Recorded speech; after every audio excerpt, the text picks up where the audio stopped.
Hey guys, it's called Ross, and today we're going to be building a real-life Vendetta, Deimos' weapon from Rainbow Six Siege. So of course, as soon as I seen Deimos' weapon, I was like, I'm hoping someone's going to model it and then I can 3D print it. And thankfully, Trox was kind enough to send over his version that he has created, and it is flipping amazing, and there'll be links to his socials in the description below if you want to go check out his work. So of course, the first thing to do was get everything printed.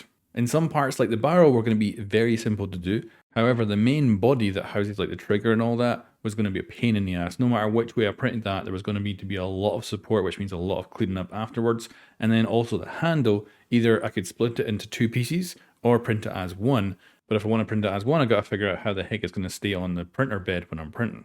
So I decided initially to go for two parts for the handle, a full part for the centerpiece with all the supports, and then the barrel could be printed off very, very easily, just vertically. And then all the other smaller bits were far easier to do without any real issue at all. And then it was just a matter of sending it all off to the printer to get made. Now, when it comes to the support material, I am still very much a novice at it, but getting slowly better. But here is our final pieces. So we've got the barrel, we've got the cylinder, which obviously houses the rounds, we've got the grips, and we've got the main body. But there's also a hell of a lot more, because there's a whole mechanism here to allow the cylinder to spin and move out. So there's going to be a lot to figure out when putting this together. I've also got incredible instructions. So the instructions that come along with this is brilliant. So I'm going to be able to use them to hopefully put this together in a good fashion. But yeah, there's a ton of tiny parts as well. So we've got obviously trigger, we've got hammer parts, we've got an actual mechanism to make the trigger move, which is cool, and bits that are going to be going around the cylinder to make sure it can all function properly. And then there's also a hammer, which I hadn't yet printed by now because I forgot to do it. But yeah, revolvers have a lot more parts than you would think. And this is my second revolver I've ever printed as well. So here's the main issue one for me was I'm going to have to come in and just clean up all these support material, which means breaking it out quite literally and then doing as much cleanup as possible, making a ton of mess and hopefully having a good print at the end of it. The barrel, that was far better because of course you just got a whole bunch of little support bits to break off and then you have a complete barrel which looks really freaking good. And although I'm not perfect at 3D printing stuff, I'm very happy with how this has overall come out. And these are the main big bits apart from the handle, which we'll get to shortly as well.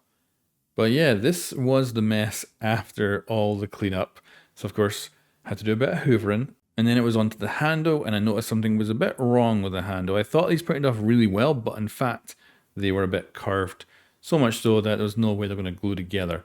So I decided to take the whole version. There's two versions, either a split down the middle or a whole one. And I did a little adjustment. There's a little hook at the bottom there that something could be tied into. I decided to cut that off and reapply it as a single piece layer.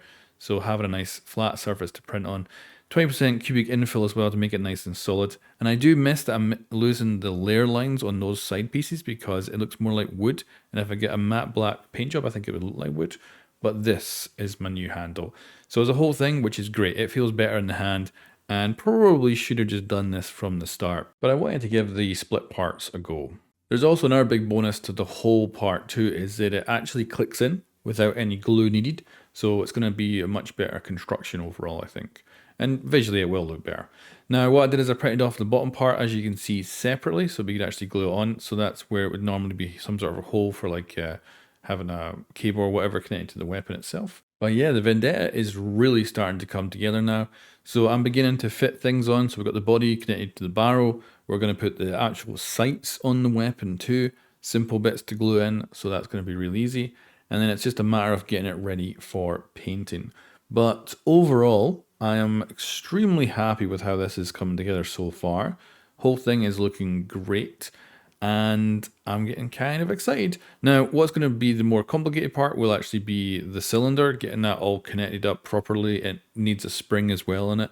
So that's going to be a pain to figure out and put together. So I'm just getting the main parts done. You can also see that there's a magnet in there too, which connects to another magnet in this housing. And then that way we can actually have it so that when the cylinder goes in, it will stay in there. But you can obviously flip it out if you want to be cool. And here's a close-up of that setup as well. Now, the other thing is, of course, what to paint this. because oddly enough, this weapon has always been shown in cinematics as being entirely silver with black hand grips.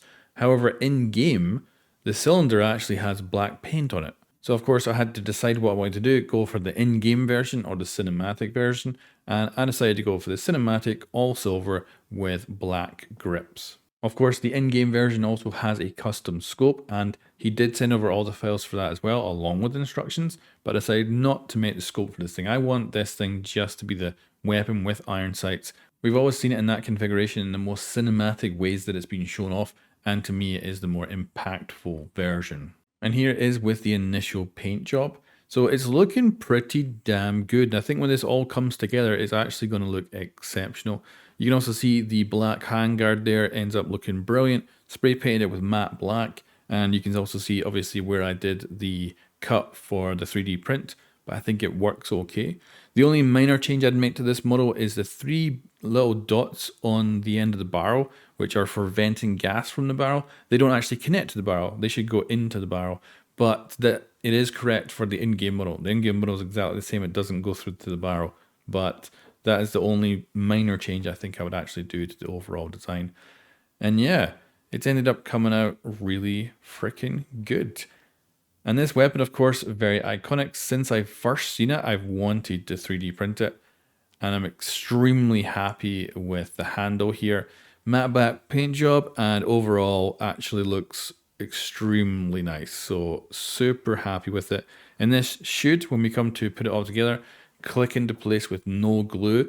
And then the pin goes through there. And I already tried a little initial kind of test fit of it, and I didn't go too far because it was pretty obvious it was not going to come back off once I put it on.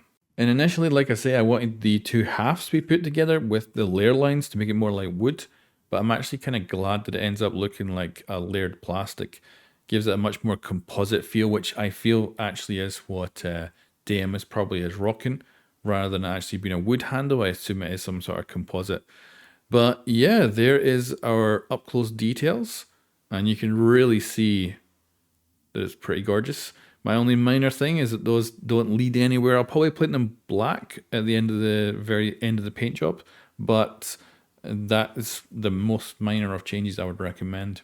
But yeah, in the next episode next week, we're going to be taking this and fully assembling it. So the complicated part's still to come. And then I'm going to be I think it's going to be a satisfying click when this handle actually goes in. So I'm going to record the audio for that when we do it. But yeah, this thing is going to end up looking great. This gives you a little teaser, and it gives me a little teaser of what it's going to look like when it's done. And yeah, I'm extremely happy with it. It looks so freaking cool. Let me know in the comments below what you guys think, and I will catch you next time.